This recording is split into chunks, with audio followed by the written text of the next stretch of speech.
Direto da redação.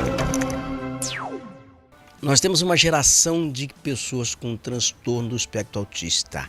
São os autistas. Essas pessoas, elas crescem. Quando é criança, você tem um diagnóstico na escola, a criança ela tem um acompanhamento, ela tem um tratamento especial. Mas o problema é que quando essas pessoas elas crescem, elas entram numa espécie de terreno da invisibilidade.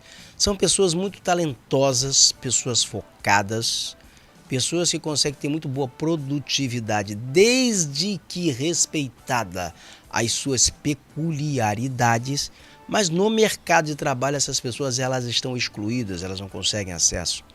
Um levantamento agora acaba de revelar que 80% de adultos com um diagnóstico de autismo estão fora do mercado de trabalho, não conseguem entrar no mercado de trabalho.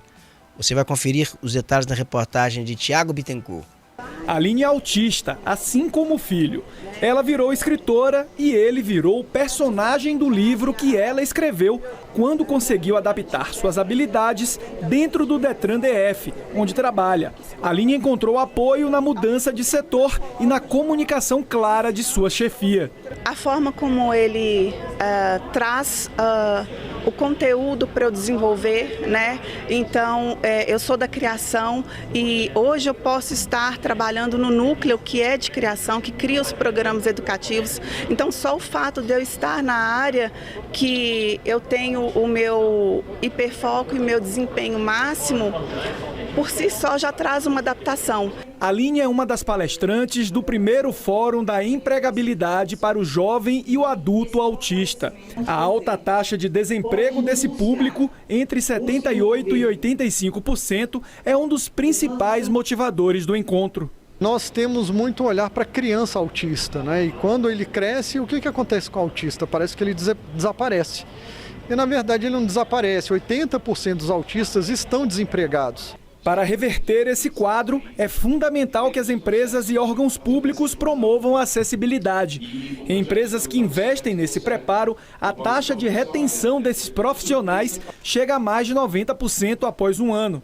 Esse é o trabalho de Marcelo Vitoriano, presidente no Brasil de uma ONG que ajudou a empregar cerca de 10 mil autistas em 26 países. Quando a gente fala o que as empresas precisam se preparar, é capacitando seus colaboradores sobre esse tema, para que as pessoas possam entender as características desse novo colaborador. Ela precisa estar num espaço onde as questões sensoriais são olhadas, se é um espaço mais luminoso, se é um espaço que tem mais barulho, o que essa pessoa necessita para trabalhar.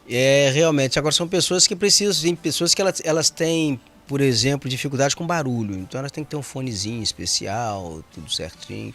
Mas são pessoas altamente produtivas, pessoas que elas conseguem, desde que focadas, elas geralmente têm o hiperfoco. E são pessoas que conseguem produzir muito, entregar o que se espera e com muita perfeição. O município de Carapebus, no norte do estado do Rio de Janeiro, de acordo com o levantamento do IBGE, existe lá 2% da população com autismo. 2% da população, pouco mais de, acho que é 15 mil habitantes, população de Carapebus. 2% da população tem autismo. O prefeito da cidade, Bernardo Tavares, ele decidiu, ele vai inaugurar, vai entregar, já está em fase final, um centro especializado de atendimento aos autistas e as pessoas com transtorno do espectro autista e pessoas também com TDAH. Isso está quase pronto. Você acompanha as imagens em Carapebus, onde 2% da população tem autismo. E é muito importante que o município ele tenha esse olhar para o autista, porque isso é uma evidência hoje. As escolas ainda não sabem lidar com isso, o mercado de trabalho não sabe lidar com isso, e a sociedade vai ter que aprender a lidar com isso, e as pessoas que têm autismo, elas terão que aprender a conviver com a sociedade, a driblar determinadas questões, e até mesmo para se autofirmar nesse mercado.